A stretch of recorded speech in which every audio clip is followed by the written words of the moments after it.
Swayam Prabha. Digital India. Educated India.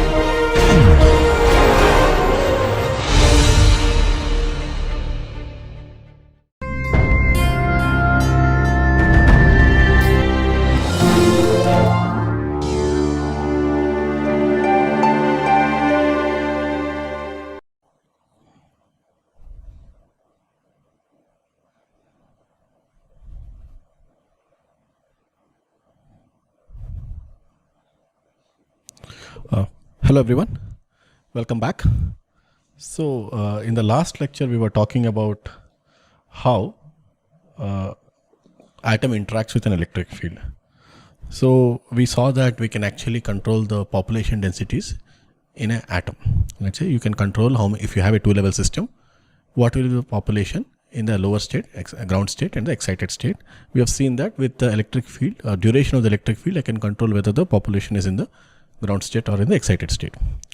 So in this lecture, I want to introduce how a cavity can interact with the photons. Okay, with the reason I want to do that is all of nanophotonics is simply design of various types of cavities, right? When be it a plasmonic cavity, that means you have a small nanosphere. That's actually it's a cavity with a certain Q factor. Okay. It's a resonant system, right? Any resonant system, I can think of it like a cavity with a certain amount of Q factor and scattering intensity and so on. So we have seen dielectric cavities, we have seen photonic crystals, we have also seen these arrays of antennas and so on. So all of these systems are essentially cavities, and how does the photon interact with them? Okay, and we'll show you today that there are some interesting effects that we would not imagine otherwise. Okay, and the idea is to give you a glimpse of it. It is all right if you don't follow entirely what is happening, because these are fairly advanced concepts which actually people are looking at right now. I'll show you data from just a few years back. These are still active questions which people who have spent a lifetime in these areas are actually addressing. So it is all right if you don't understand all of it, but I want to expose you to the frontiers. That is the purpose of this course. So I am actually going and trying to talk about some of these effects in a simple way, as simple as possible. But I understand that some of it might be it will take time for you to understand. Okay, so to understand how a two-level system interacts with a cavity, let us go back and look at the conventional what we call as Fabry-Perot cavity. I briefly mentioned it in the last week. Suppose you have a system which has two mirrors in the fashion that I have shown. Let's say there is a mirror 1 and a mirror 2, and both are high reflective mirrors. Okay, let's say they are reflecting 99% of the light. So what happens when you have the first mirror? If you have light incident on this from the left, let me show this here. So if I have light incident from the left here, 99% of it will get reflected, and I'll get transmitted light of 1%. 1% light will fall on the second mirror, and then again this is again 99% reflective mirror, let's say. So then I'll get basically 0.01% light, right, transmission. So if I look at just the two mirrors as they are completely separate, then you should see very small transmission from it. But I told you that it is not exactly that way, because the light also has a certain phase. So when a photon, let's say, is incident on the electromagnetic field is incident on this, it will travel a certain distance, it will acquire a certain amount of phase, and then reflects back, goes back. And then there is a round trip phase. Whenever the round trip phase acquired by the propagating beam is equal to 2 pi, constructive interference can occur, right? So, we have seen this in different contexts. So the wave vector is here, and then d, right? This basically wave vector times d is the phase shift. Okay, this is phase shift. D is the distance between, let's say, the mirrors. Okay, yeah, I'm sorry, here it's L cavity, so we can make it even, let's say, d, where the cavity distance is d. If you have that, so now the phase shift acquired in one round trip. So one trip from the left to the right and back, one round trip, the phase shift is basically 2 kd, right? If you have that scenario, and that round trip phase shift is equal to 2 pi, an integer multiple of 2 pi. Okay, this m is an integer now. Then you can have constructive interference, and that's a very simple wave phenomena that occurs everywhere, right? So when you have such a scenario, we will see that the transmission now through this kind of system is going to be 1. I just briefly told you about these peaks that occur at wherever the round trip phase is equal to 2 pi. So the x-axis here, round trip phase shift, let's say 2 pi m and 2 pi m plus 1. So at integer multiples, you will see these transmission peaks. So the distance between the cavities is such that it's an integral multiple of wavelengths. The original, Bohr's model and all that. I mean, you can think of many different analogies for this. Whenever you have such a scenario, you have the sharp transmission.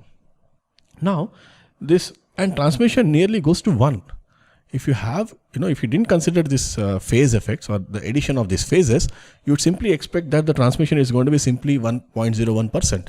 But the phases adding up constructively gives you this transmission of nearly 1, as if the cavity is not present. Even though these mirrors effectively should be like 1% and 1%, should be 0.01% transmitting, but at that resonant wavelength, it exhibits 1, transmission coefficient of 1.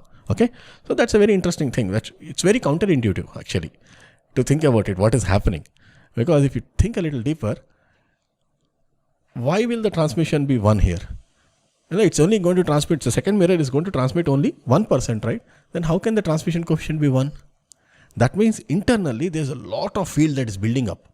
If you look at the intensity, let's say the intensity here, and let's say the photons are going in here, and the intensity is building up in such a way that many round trips, the photons cannot escape, so they'll keep circulating in the cavity, so that the intensity becomes 100 times larger, and out of that 100 times larger intensity, only 1% escapes. Right? So basically this is not instantaneous. No cavity like this can be instantaneous. It has a certain lifetime. The photons will keep circulating inside. The intensity inside the cavity is much higher than what is outside. And because of that, you will see that, okay, let's say one photon is coming in, effectively one photon will come out. But in between, it takes a lot of time to accumulate 100 photons inside. So as that only 1% of it will come out. Right? It reaches a steady state like that, right? I mean, it takes a long time. Now, at some point, you will have an equilibrium between the loss and the gain and so on that. Okay. So now what happens is so the question was, why can't the transmission be higher than 1? So the transmission at most can be 1, because at some point, if you want more than one transmission, that means you have to have gain medium inside. And that is what we do in a laser. In a laser, we take a cavity like this and we'll put a block of gain in between.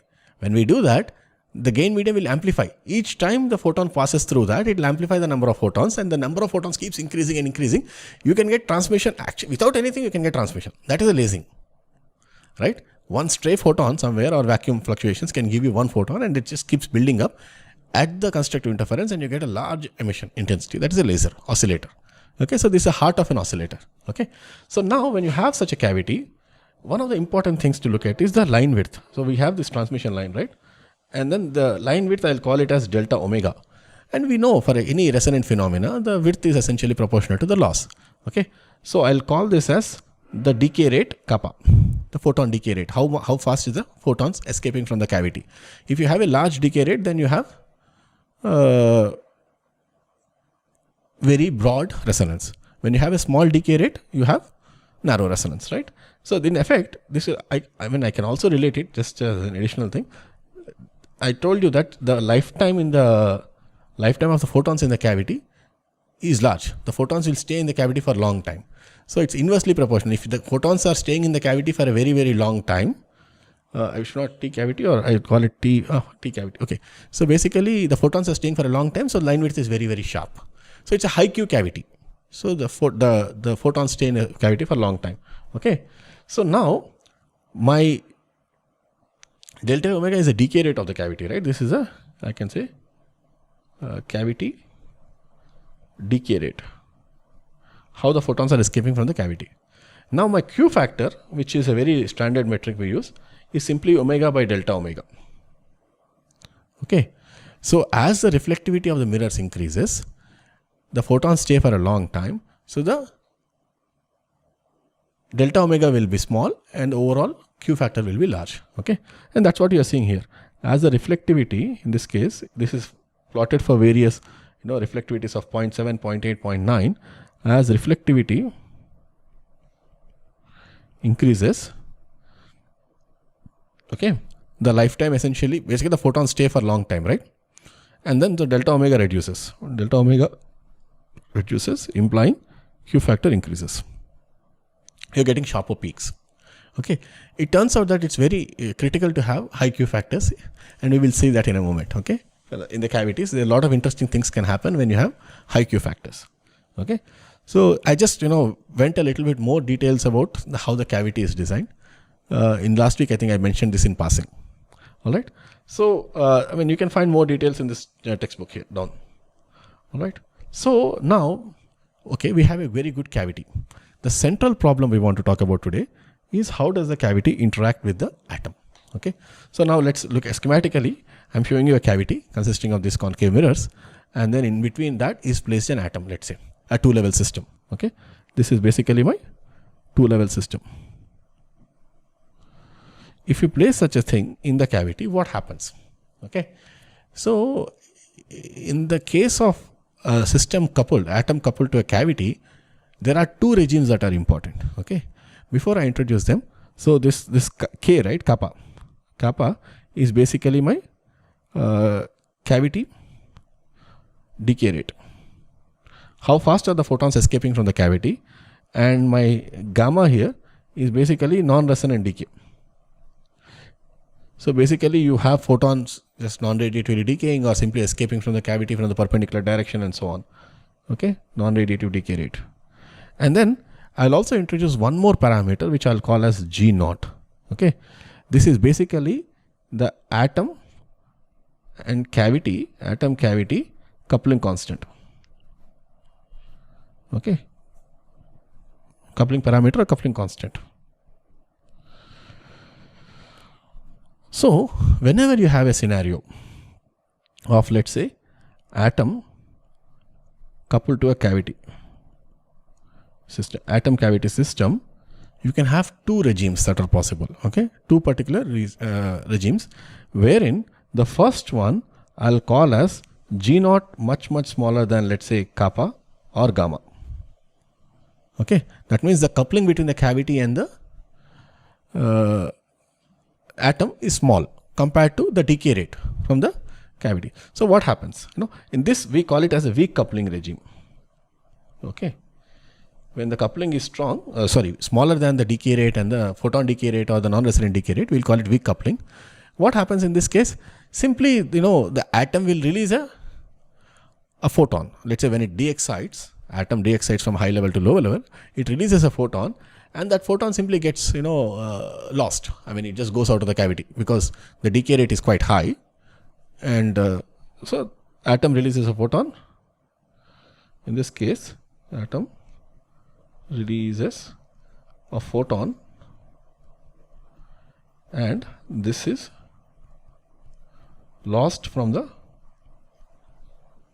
cavity. Okay, this is a weak coupling regime. Okay, now the other regime that interesting things happen is what is called as strong coupling regime, wherein the coupling parameter is stronger than kappa or gamma. Okay, and we call this a strong coupling. Okay, what happens when you have strong coupling between the atom and the cavity? Well, let's consider a scenario where, let's say, atom releases a photon. Releases a photon. What do you think will happen? Well, this photon now cannot, the coupling parameter is much stronger than the decay rate, so it will not decay from the cavity. It's still within the cavity. Say maybe it bounces back and then comes back and interacts with the atom again. Okay, so once the atom releases a photon moves around in the cavity, right? Interacts with the cavity, and comes back, or it basically re-interacts, re-excites an atom, you can say. Okay, and re-excites the atom. Okay, before irreversibly being lost. So there is a strong interaction between the cavity and there is an exchange of photon, I would say. Atom releases a photon to the cavity again gives it back to the atom. So there is this exchange that happens between the atom and the cavity. Okay, this is a strong coupling regime. And today, this particular lecture, my goal will be to try to show you some examples of what is strong coupling, what is weak coupling, and that's it. Okay, that's my goal. So just understand this, difference. That's it. And I'll show you one result, I think, which is counterintuitive. You would not expect. I'll just show you what happens in the strong coupling, and then with that I'll close the lecture today. Okay, this particular lecture. So before I go into the strong coupling, I want to discuss a little bit about the weak coupling regime. Weak coupling, I said, it does not, a photon, let's say an atom emits a photon, right? Does the cavity play any role? Okay, the question is, does the cavity play any role in the weak coupling? The interaction is not strong, right? But it turns out that there is still some impact of the cavity, and the impact comes through basically the quality factor. Okay, because the cavity has a certain quality factor. The first slide we have seen, and we said that, let's say, the Q of the cavity was omega by delta omega, and we also said delta omega is essentially the line width is related to the decay rate, right? Cavity decay rate. So I can also write it as omega by kappa. Okay, so that tells me that if I have a system where my Q factor is large, my decay rate is going to be small, and it can actually give you some interesting features. Okay. The other thing I have to introduce, I'm not really going to justify how this is, and I'm going to give you an expression. It's not necessary for you to remember the expression at this point, but just note that the G naught, right, the coupling parameter, so far we have not described what it is. The decay rate we know, 1 over Q. I mean, basically from the Q factor we can find out what is the decay rate. Omega by Q will give you the decay rate. Okay, the non-radiative decay is anyway known for the material. Okay, the G naught we have not introduced so far. So what I'll tell you is, the G naught is going to be mu 1 to, so dipole moment square omega divided by 2 epsilon naught h cross V naught square root. I'm not really telling you how this is coming about. Okay, it will become clearer in, I think, next couple of weeks when we talk about the quantum optics part. Just for now, just understand that as I reduce the cavity volume, my coupling rate increases. Okay, so now, I mean, if you go back and look at it, my let's say the strong coupling, right? For strong coupling,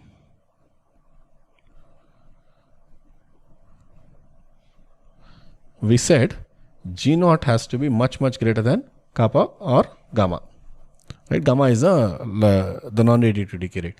When will this happen? Well, there are two scenarios wherein it can happen. Okay, one is Q factor is large. When the Q factor is large, my decay rate, photon decay rate, kappa is going to be small. So whatever my cavity, strong coupling, the G naught parameter is a coupling parameter, that's going to be larger than the kappa. And the second scenario is when volume of the cavity is small. Volume of the cavity is small. What happens when volume of the cavity is small? Well, we showed you that the volume is appearing in the denominator, so G will be large. The coupling parameter is going to be strong. Okay, so these are the scenarios where you can have strong coupling. Okay, the other regime is the weak coupling regime. Let's say I have, in a weak coupling scenario, I have G naught to be smaller than gamma or kappa, right? So this is a weak coupling.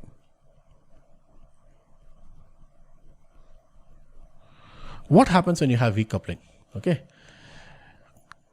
one interesting feature, one interesting effect happens, and in nanophotonics community it is very commonly used. We talk of something called as Purcell factor. Okay, this is our Purcell effect. So Purcell factor, okay, we call it as FP, Purcell factor, and that is simply equal to the decay rate in the cavity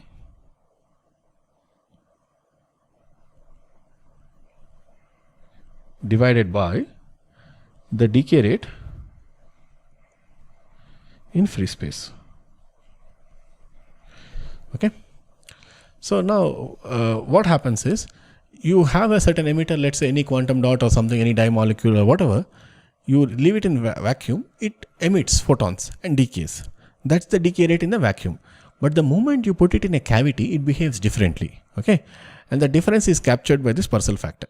Okay, and I mean, there is some amount of theory associated with that. We can ignore it right now. Okay, I'll just show you the implication of it. That's it. That should be sufficient for this introductory course.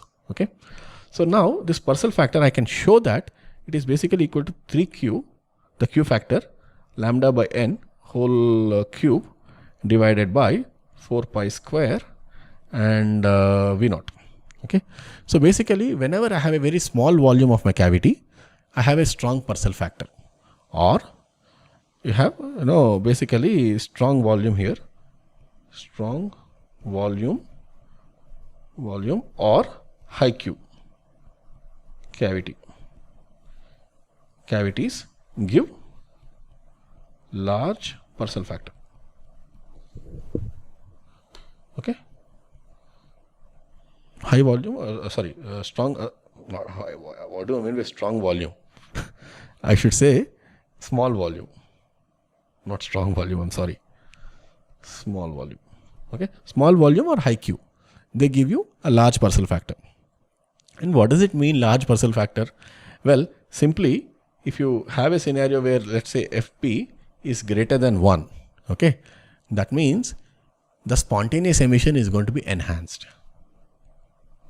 Spontaneous emission is enhanced. The other scenario where Fp is smaller than 1, spontaneous emission is inhibited.